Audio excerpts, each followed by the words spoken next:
update. I broke up with my ex that got the 87K truck, which I found out was actually 95K.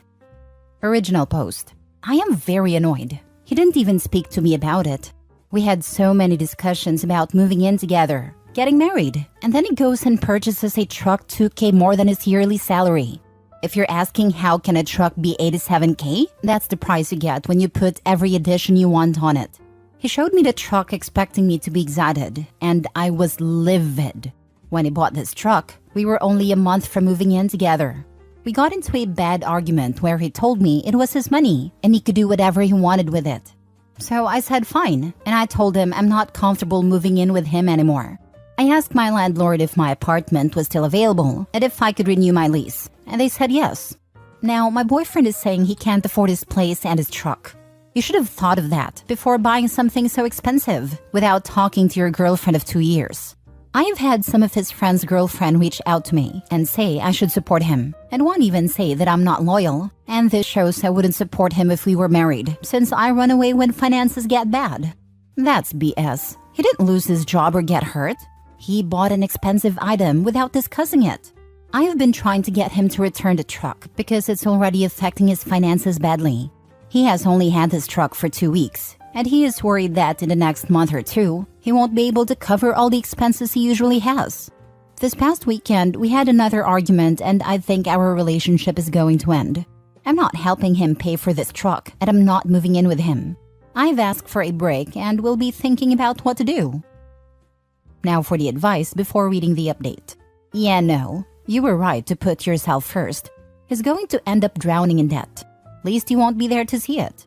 Would imagine he thought he could make you take the majority of rent and household expenses while he just put money in his truck. Nailed it. Boyfriend only bought the truck because he was moving in with OP. He snitched on himself when he told her he couldn't afford his own place plus truck payments. The minute he was expecting you to help finance his life, it ceased to be his money. You absolutely did the right thing. That man was going to use you to pay for his expensive truck. Ask your friend's girlfriend if they want to give up their life to finance his mistakes, because you sure as heck won't, and shouldn't. It'd only get worse if you enable him. He'd be coming home with a Ferrari next. Good job recognizing a bad situation when you see one. This dude fully expected you to supplement his lifestyle after moving in together. All his money would have gone to paying that truck, leaving you stuck with the lion's share of the bills. And that's why he's panicking now. Stay in your own apartment, OP. And he had the audacity to say that it was his money and he could do what he wanted with it, knowing full well he would have to live out of the truck if OP didn't supplement for him. Really tells you what he thinks about OP's money, that it's his money too. Entitled butt. I would dump him so hard. Reeks of my money is mine but your money is ours. Dump any moron who spent $1,700 a month on a 5-year loan for a toy while being unable to make rent. Not to mention this dude works from home. He's going to be using that 87K truck to do basic errands. Edit. I appreciate the different opinions everyone has given me. I have a lot to think about. To answer 2 questions, no, he doesn't need a truck. He works from home, and if he has to check in at work, he has an office. Also, his friends and their girlfriends know about this issue because he asked for their views when we went to a get-together last week. Only 2 girlfriends reached out to me to tell me I wasn't being supportive. The others have minded their business. Now for the update a week later. Yeah, so I broke up with him mainly because I realized we aren't financially compatible. Before I go into what happened, I do want to say something. I understand we weren't married, but we were both moving together into a new place and had several discussions about this move and our plans for the future, including marriage. For the people private messaging me saying it's his money and he can do whatever he wants, or you're only 2 years into a relationship, you're not a wife, I know that. And I have never asked what is in his bank account or told him what to do financially. I'm aware it is his money, but I also know his financial situation. And he was making decisions without my input that, if we were to stay together, would not only affect him, but also our relationship and our financial situation for years to come. I will die on this hill. This is not okay. And if it's okay for you, that's fine. But for me, if we make a financial plan and you make a huge decision without me, I won't be okay with it. And that's a big reason why I backed out of moving into a new apartment with him. I would have never made a decision like this without his input at all. The main reason why we decided to move in together was to take the next step in our relationship, but also to pay down our debts. I now have $22K debt from student loans and a car. When I met him though, it was around $60K, and I was basically living on credit cards. Within the first couple of months of us dating, I saw how hard he worked, and with a salary at $85K, he was making a huge progress in paying off his loans and credit cards. On my end at the time, I was only making $50K. I honestly saw his work ethic and was like, wow, and got serious about my debt. I got a second part-time job where I was making $32K a year, bringing my salary to $82K. I did that so that I could pay off my debts faster, but also so that we could be on equal footing when we moved in together, and he didn't have to pay significantly more in living expenses than me when he had more debt.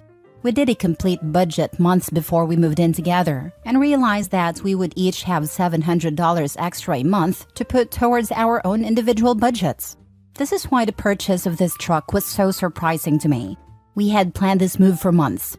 We had a budget and he destroyed that plan with a truck. If he wanted a new car, there are plenty of cars he could have gotten that would have fit into the $700 monthly surplus he had. Anyway, for the past few days before we broke up, he tried to show me that this truck was a good financial purchase and we could still move in together. He told me that he had actually budgeted for this and could show me how he could afford this. I wanted to hear him out, so I went to his place and he had two budgets. He said he had been thinking of getting this truck for some time and he had worked out a budget beforehand. He showed me the first budget, and after his truck, insurance expenses, and his debts, he was left with $115 for the month. I noticed with the first budget, he didn't include groceries, his hobbies, going out, or even gas for his car. I asked him how $115 was enough to live off of for an entire month. I asked him how he could afford all of this and his truck, and if he planned to give up some things. He said no, he didn't plan to give up anything and that he would make everything work in his budget. I asked him what if he had an emergency or needed gas for his truck, and he just kept saying he would work it out without explaining how. After I saw the first budget, I asked to see the documents for the car, and that's how I found out the truck price was $95K total after taxes, registration, and fees. He traded in his reliable 2003 Toyota and all his savings to get a loan at 14% for 72 months. His monthly payment is now $1,966 and insurance is $573. He also still has student loans, which are significant. I kept telling him $115 left over monthly wasn't enough. That's when he showed me a second budget, which had a combined higher monthly income. I asked him if he was getting a second job, and he said due to his job relying on him to be on call, he couldn't. I asked where the income was coming from, and this man said, "Well, you're getting a raise soon." I froze because I had mentioned this raise once months ago. My first job is my career job, and I work in a field where when you hit certain milestones, you get a pay bump. In September, if my raise is approved, I will go from $50K to $80K. And with my second job, my total yearly income will be $112K.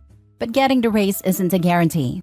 You have to meet certain criteria, and if you don't, you have to wait 3 months before trying again. When he said that, I was quiet, and then I said, "So you planned a budget that included additional income that I wouldn't get for at least 6 months, and income that I might not even get in September?"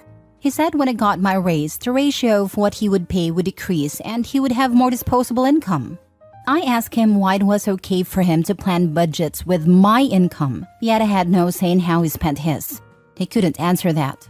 I told him I had no issue with paying more bills if I got a raise, but the fact that he banked on that, didn't discuss it, and now expects me to be okay with this is ridiculous.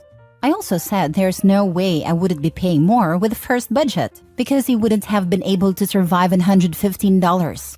I told him he didn't communicate, and this is on him because he made huge financial plans without discussing anything. Finally, I told him I would never have done any of this without going to him first because I thought we were a team that was building something. I ended things the next day and he has been trying to reach out, but I'm not interested. He has financially crippled himself with this truck. If with my income now, he could barely make it, he sure isn't making it on his own. I really hope that things work out for him and he is able to keep his truck and recover, but I'm not paying the consequences for such a massive financial mistake that is going to usually affect him for years to come. If I were to stay, this financial decision affects me as well and would continue to affect both of us for years. Again, this is different from becoming ill or losing a job. He chose this and refuses to budge and fix it. I now realize we are not financially compatible, and that's okay, and I wish him the best. Edit. Thanks everyone for all the support. I don't hate my ex, and I really hope he's able to recover from this. It was such a learning lesson for me in how one mistake can ruin you financially. It has made me even more cautious, but also determined to keep working towards a better financial future for myself. You are very smart. I have a wife like you, and we are going to retire comfortably because of that. People who will give her grief over this either have no idea how marriage is supposed to work or are bad with her finances. Financial incompatibility is a huge deal in relationships, and she's being incredibly mature here. Wholeheartedly agree. The fact that he is making all of these decisions that impact their stability and goals without actually speaking to her is incredibly selfish. I don't remember correctly, but I believe that in the last post, his family was giving Opie a hard time about her not moving in and being happy about the purchase. At this point, I don't think he was upfront and honest with them. Well, since they feel like they can give input into a relationship that is not theirs, then they can help pay for the truck. Opie, the people who private message you knew that what they were saying was wrong. Your instinct and maturity are commendable. And while spending her paycheck. Dude, 14% interest is absurd. That's an insane amount of money to pay for any vehicle. 14% is absurd, but that's what happens when your credit is ruined and you make bad financial decisions. Seems dude hasn't learned anything. Lol. That what I was thinking. If his rate is 14%, then that means he has a sub 500 score. Opie, you truly dodged a bullet there. My fiancé died a horrible death, and if he were alive, I'd dump him. I, 33 female, met my fiancé, 30 male, let's call him Mike, in 2021. We met the old-fashioned way on a dating app. We had a lot of common interests and hit it off right away. A few months into dating, he told me he had a heart condition that was flaring up. I was already in love, so I told him we'd face it together. He decided to stop working because his health was so bad, but had a family friend who would help keep him afloat financially. My daughter from my previous marriage loved him, and we were a happy little family. He paid his own way, bought my daughter sweet gifts, was thoughtful. I did nearly all physical labor, including cleaning and shopping and getting his meds and taking him to appointments. When I felt able, he'd cook. Fast forward to August 2023 and Mike gets much worse. He's in and out of hospitals with stage 4 heart failure. By December, he ends up at another hospital almost 2 hours away. I know this is the end. He's progressively getting worse. He hasn't accepted it, but I know it's coming. I know this is the last time I'm driving him to the hospital. By January, he's hooked up to an ECMO and dialysis. By February, he's intubated and only speaking in blinks. He passed away early February. Here's where my rage comes in. Everything this man ever told me was a lie. He told me he was keeping his car in the garage because the registration expired. The family friend that supported him for the past 2 years had co-signed on that car. Turns out, he hasn't paid anything on it. That friend is now on the hook for the entire cost of the car. Meanwhile, he was blowing money on the dumbest things, like a $700 ice maker. He told me he'd gotten sick after we met. Nope, he'd been sick for years and knew his life would be short. He'd been telling me the entire time that he had a savings account he wouldn't touch, and when he died, it would go to my daughter. Never existed. Told me his friend had his motorcycle in his garage. Never existed. Kept referencing his storage unit. Doesn't exist. Mind you, I never asked for any of this. I never wanted money. I do fine on my own. Every day, more and more lies come out. Everyone keeps telling me how lucky he was to have us in the end. But what about us? Were we just meant to be a prop in this man's story? My daughter isn't even 4 and has lost 2 dads. Now here I am, with everything this man ever owned. His ashes. His entire life belongs to me. Everyone sees me as his widow. But no one knows that if he were alive and I found all this out, I would have walked away and never looked back. I spent 2 years taking care of him, and all he ever gave me was lies. It's all such a damn waste. Edit. 1. The old-fashioned way was a joke, y'all. 2. I'm venting on an anonymous Reddit post. This doesn't impact him. He's dead. All y'all coming to his defense acting like I'm besmirching his name are weird. 3. I didn't ask for nor need his money. I do fine on my own. I paid for him more than the other way around. The point was the lies and all the backstory he made up to support them over the years. 4. I made a mistake by being with this man, bringing him into my daughter's life. I have to live with that guilt for the rest of my life. Calling me a horrible mom doesn't make me feel any worse than I already do. But thanks for trying. 5. If you think I'm mad about the money, I'm going to ask you to think a little deeper. Imagine you found out your spouse had built lore around random lies, brought other people into it, screwed over loved ones. Suddenly it makes you question everything. Now for the comments. I completely get your point in anger. He used you as a glorified housekeeper, nursemaid, and personal assistant. If he would have said that he didn't have anything, then I think this would have been a better scenario.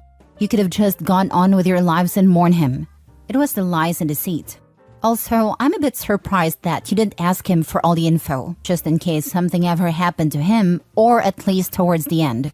At the same time, you were also taking other people's word about some of his stuff. If you have all of his belongings, go through his desk or files to see what you can find. Cars, motorcycles, saving accounts, and storage units may be of value to others and they might be lying to you. Do a little more digging before you completely disregard it all. Word of mouth is not necessarily valid. If you can, run his social security number and/or background check. It should show if he had bank accounts and storage units. I tried to get information out of him. I kept asking to sit down and go over financials and he'd push it off. He procrastinated a lot. Looking back, that should have been a red flag. And everything I've listed here was verified information. I'm 100% positive. Who the heck did I almost marry? I was gonna say, damn, I'm glad they didn't get married. Should have been on the hook for all his debt, including that car. Unfortunately, the guy who was helping him out financially is on the hook for the car and probably dealing with a huge hit on his credit because the fiancé who didn't care about his credit dragged his benefactor down with him. After my dad died, we found out about a crap ton of lies. He and my mom were married for 40 years. There's money missing. Land that should be ours that was sold without our knowledge. Friends keep coming telling us he owed them money. Lawsuits being filed against us on his behalf. It hurts like hell. I love him beyond words, but I'm more the dad I thought I had, not the one I'm getting to know now. I wish you strength to go through this. My heart goes out to you.